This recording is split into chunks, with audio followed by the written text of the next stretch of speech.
what in the world is going on with TikTok? The amount of questions that I've gotten about that over the past maybe 2 or 3 weeks has been more than usual. So, in this podcast episode, it's definitely impromptu. I'm also trying a video format, so let me know if you like this better than my usual spinning circle. But there's been a lot of stuff on Reddit where it's like people are complaining about their views more than usual. So I actually made a TikTok video yesterday that's gaining a lot of traction where basically I told people, hey, don't put out your good content right now. And my rationale behind that isn't because I think it's a waste of time. It's actually because I understand systematic patterns in a way that I haven't seen anybody explain it on TikTok or the internet. And just for reference, I have a background in software. I've been in the software industry for 8 years. And while I'm not as technical as people in this industry, I like making sense of things that don't make sense to us as like average users of TikTok. So let's start with the video that I posted yesterday, and you can find it. I'll link it down below, but it's on my main account. And basically, I talked about how there's definitely something going on with TikTok where if views are this low for large influencers, that's actually a really good sign, as in for us to understand if big changes are coming. If the bigger influencers, and we're not talking about the paid ads, we're talking like those videos that are paid ads, they're going to do well because there's money being pushed behind it to push out the content. I'm talking like the typical influencer videos where they're not being paid to post. If those videos are not getting traction, that is a good sign for us that something's going on with the platform. So let's dive a layer deeper into why this happens. There's a pattern at play here. Every single time TikTok has gone through a massive change, views have been low. And a lot of people argue with me in the comments, which is fair, I get it, that the algorithm changes all the time. First and foremost, yes, of course, it's like a self-learning system. And technically, we're not playing with one algorithm here. We're playing with a bunch of rules and conditions. An algorithm is a set of rules and conditions that a system must abide by in order for, so like, I'll give you an example. For X behavior to occur, Y is the result. That is an algorithm in the most basic terms. Technical people don't come for me. This is for my non-techie audience. But basically, TikTok is made up of hundreds of thousands, maybe even millions of these. I don't know. But there's so many different rules and conditions where if X criteria is met, then Y will happen. If 30 people see your video, then it will get pushed out to another 100 people, right? It's tons of those things have to be going in your favor in order for your video to circulate on the For You page. But when they are making systematic changes, we have to recognize, like, I'm going to take you into a blast from the past. TikTok, before, like back in the day in 2020 and 2021, TikTok's search experience was garbage, okay? And like you could search for like dogs and you'd still get cats somehow. And that was back in like 2020, 2021 when like they were just trying to get people on the app. They didn't care if the search was bad. But as time went on, they're going to pour more money into the app, right? So like as they make more money, as more users get onto the app, they make more money because they get paid off of our attention, which is a whole different topic that I've covered in other episodes. But then they'll invest in things like search. So this happened back in 2021. Everybody was complaining about their views. And then here comes a more advanced search. They were trying to compete with Google. And that's where the birth of TikTok SEO came from, where everybody was like, oh, we can optimize our posts to be searchable. I was one of the people that taught that back in the day. Then the same thing happened in like 2023, maybe the tail end of 2023, early 2024. I forgot when this was released, but Creator Search Insights came about. But right before they released Creator Search Insights, guess what happened? There was a lull in views. There are ebbs and flows, and I'm normalizing this, but I can always sense by the pattern that if the views are low for larger influencers and celebrities, that means they're making significant changes to the platform. And I'm not just saying they're low for a week. I'm saying that they've been low for a significant amount of time, maybe the past 2 months, month and a half or so, right? And so it's the same thing with Creator Search Insights, because it's any big change comes to the platform for the global audience, right? Like the search changed for everybody. And same thing with Creator Search Insights, that changed for everybody. TikTok Shop also changed directly in any market unit. So North America, the UK as well, like anywhere that has TikTok Shop available, there were massive changes that came to our platform just to accommodate that. Also, the same thing with the top screen. You know how it has like STEM, following, FYP, like your main feed. Sometimes it'll have shop. Like those changes, like I have always identified that there is a massive lull in views when that happens. So why does that happen from a system perspective? What's going on is that they have to roll out the feature with everybody, but before they're doing that, they're testing it. And sometimes before the rollout occurs, they're having to make sure that like it works for a certain population. So either way, what's important for us to know is that when we see low views across the board, and I'm not just saying for your own account, I'm saying for everybody and their mother. And Reddit's a really good example of like, there were like pages and pages on Reddit of people saying my views are really low. I'm stuck at 0. Like that's a sign that one of these systematic changes is coming. And I have a suspicion on what those changes are. And I've done like a 3-part series on TikTok on this too. But one of the systematic changes that I've noticed as of late has been the way that they're going to pay the creators, right? While that doesn't impact everybody, like from a creator perspective that makes money on TikTok, it actually impacts what we see on the For You page, whether you're in the program or not, because they're getting more and more strict on how they pay people, which means they're not going to circulate maybe people that were already making a lot of money. And, or there's another theory out there, which I kind of tend to disagree with, but there's another theory out there. It's because some person saw like a TikTok release note that each video is going to be a standalone on the For You page. TikTok's always really done a good job with that. What that means is that when you put out a video on TikTok, every single video that you put out has its own individual chance of doing well, irrespective of how your account has performed. But that's been TikTok this entire time. So maybe somebody like that finally clicked in somebody's brain and then they started reporting on it. My thing is like maybe they're enhancing the ability of smaller creators to have a chance at circulating on the For You page, as opposed to somebody who's consistently done well over the years. Maybe they're making space for creators to kind of have their moment in the spotlight. That's my suspicion. And maybe they're recalibrating the algorithms to adjust for that. And maybe that's why we're seeing the larger influencers not to get the reach that they need. Those are the two plausible things that have been kind of surfacing as of late. But either way, like they could be making adjustments to the way we edit our videos, right? So one of the examples that I have as well of something that could be changing is a lot of people are saying like, hey, the videos on the For You page are blurry. What's going on? Why are the videos on the For You page blurry? And I kind of thought about that. I'm like, oh, I wonder if they're editing or like they're fixing the way that we edit videos in the platform or the way that they get posted or that experience of creating within the app. Because I've noticed that like the people that have blurry videos, you can tell that they've edited directly in the app because they're using a facial filter or something like that. Like you can always tell when somebody films in the app if they have a little facial filter. I use a lot of them. I love them. But if they're doing a facial filter, that means that they film their content directly in the app. And those are the ones that tend to get blurry.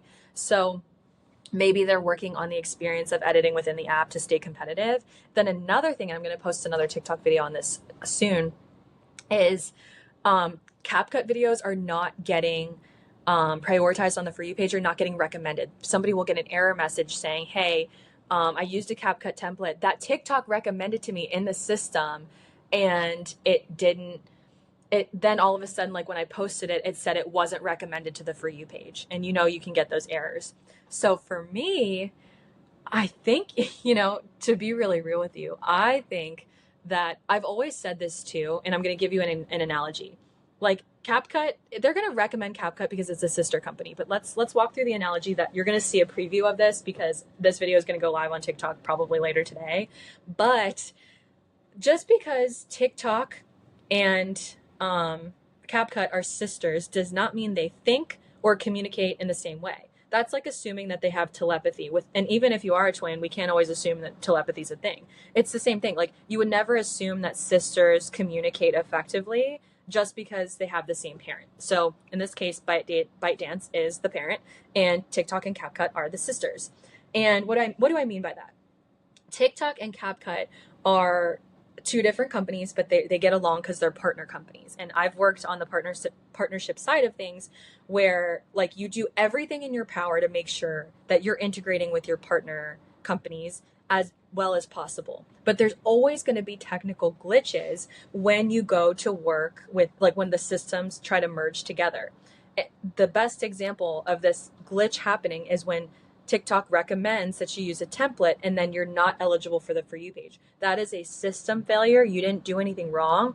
There's nothing wrong with CapCut. It's just, it tells me that they need to put more work into the development of their product. You know what I mean? And more, like, put more time and energy into the development of their connection together. And I've said this for a long time, like, just because CapCut and TikTok work together does not mean that TikTok fully understands the words from CapCut templates. Like, there's a reason why they're sister companies. I bet in the future they're all going to become one company, but the delay of why it's not one company, or that, you know, they're like, maybe I guess they're already acquired by ByteDance, but whatever. They the delay is that, like, the systems don't talk. So for instance, if you have text on screen from a CapCut template, 9 times out of 10 the TikTok system won't understand it. And that's because sometimes the lettering in, like, the file itself, like when you upload a video file from CapCut to TikTok, sometimes it just doesn't read the same way. It's like they have their own little language, and it's something called metadata. And metadata is an invisible tattoo that sits over top of your TikTok videos and your CapCut videos, videos from Instagram, videos from YouTube Shorts. That is like an invisible tattoo that you cannot edit. And basically it tells the system that you're uploading it to, when the video was filmed, where it was filmed, how long it is, how much space, or like how many gigs it is or whatever. And it also tells it, like, information a little bit about, like, maybe not the content of the video, but like it tells it just enough to help try to push it out based on the little indicators or markers that it has picked up as a system.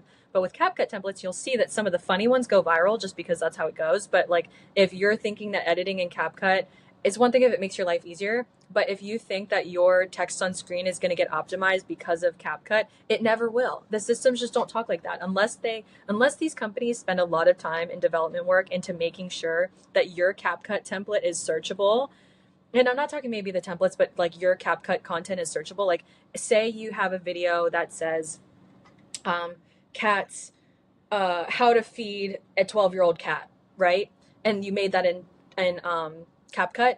Chances are you're going to be less searchable using a CapCut verbiage, like the text on screen within CapCut, than you would just filming directly in the TikTok app. It's like that with every social media platforms. These platforms, because they're all in competition with each other, or they want you to edit directly in the app because the app itself understands its own content. It understands its own language. It understands its own stuff. That's why with Instagram, they really reward you when you edit directly in the app. Same thing with TikTok. They really reward you and they push your stuff out if you edit directly in the app. And so I went off on a little tangent about CapCut and TikTok, but I think it's an important distinction to know that, like, just because they're sister companies does not mean that you're going to get optimized in the way that you want to. Use the templates, use the edit in CapCut because it makes life easy. I'm just saying from a systematic perspective, it sometimes doesn't always make sense. And if you're wondering why you're not reaching, maybe consider the fact that you are using CapCut, even though it is a sister company. I'm just telling you, like, from experience, from being in the software world, that experience might not always be the most seamless as a customer, as a consumer. We are the consumers of these platforms, and those systems don't talk the way they should. Don't shoot the messenger. And going back full circle into views on TikTok being low, my best advice to everybody who's still here and listening is stick around, stick it out, post your drafts. This is your time to not take TikTok too seriously. It's not that deep, but I wouldn't launch something. I would never launch something during this time, if that makes sense, because it's just not wise. When I see these patterns at play, I know myself, I do not launch things if I see a large system thing happening, but keep posting, like, in the name of consistency, but also, like, this is your time to try new things. This is your time to not take it so seriously. And, like, there's a bunch of different people that have their livelihoods dependent on TikTok, but any business owner knows that the social media games is ebbs and flows. And you can ask any business owner who's been on social media before TikTok was even a thing. There are feast and famine seasons every single time. And I've noticed this as a business owner myself. Like, you either ride the waves with grace and just take that predictable pattern, like take the pattern that I've identified for you in terms of every time views are low for everybody, that means something big is coming. and take advantage of that lull time, you still might do well during the time. Don't get discouraged. I'm just saying don't launch anything important and don't be so serious about the lack of views because everybody's dealing with it. And then of course there's some enigmas that are like doing really well, and that's okay. That's okay. It doesn't mean anything's wrong with your content, and it doesn't mean that it's going to be like this forever. And a lot of people have said that TikTok has changed since January, and I'd have to agree. I'd have to agree. TikTok really has changed since January, but maybe I should do another episode on like my own little technical thoughts about that too, because I actually got in like not trouble, but like TikTok severely suppressed my reach when I alluded to like Microsoft, Meta, and all these other things related to being like key players in the TikTok ban. And that's why I decided that I'd put more attention on a podcast and YouTube because I've never had a problem with that. So anyway, let me know if I should do my thoughts on how TikTok is playing out like now since January, since like it got turned off in January. But for right now, keep posting your content, continue in the name of consistency, but have fun. The most authentic stuff, the stuff that has done super well for me, no matter what season of ebb and flow, has been when I just have shown up and like I've posted my drafts, I've posted my nerdy thoughts. If anybody listens, great. If they don't listen, that's also fine. And do not get discouraged by a number on a screen. Eventually, everybody has their moment in the spotlight. And I really think that with this new adjustment to the creator rewards program and what they show on the For You page, we're going to have a lot of people who are not currently in the program showing up on our For You page more often, which includes small creators and big fish who are no longer in the creator rewards program. I'm debating getting out of it because it's not worth it to me. I literally like it really has suppressed my views, and let me know if I should do a video on that too. But anyway, drop some questions down below. I want to make this interactive. Like, I love talking about the technical stuff behind things. If I don't understand something, I'm not going to talk about it. But this is something where this is my industry. I love making sense of the things that don't make sense. And especially if there's a systematic reason as to why we're having a bad experience or having an iffy experience, I want to be the one to explore that with you. So thank you so much for being here. Thank you so much for listening. And yeah, drop your comments down below. Join me on Substack. I'll leave all those links down there too. And I'll leave my TikTok videos as well. But yeah, I'm getting like into Substack too. So let me know if you have questions about that. But appreciate you guys. And I will catch you all on the next one. Well, we're out of juice for today, but thank you so much for listening. We will see you again at the same time next week.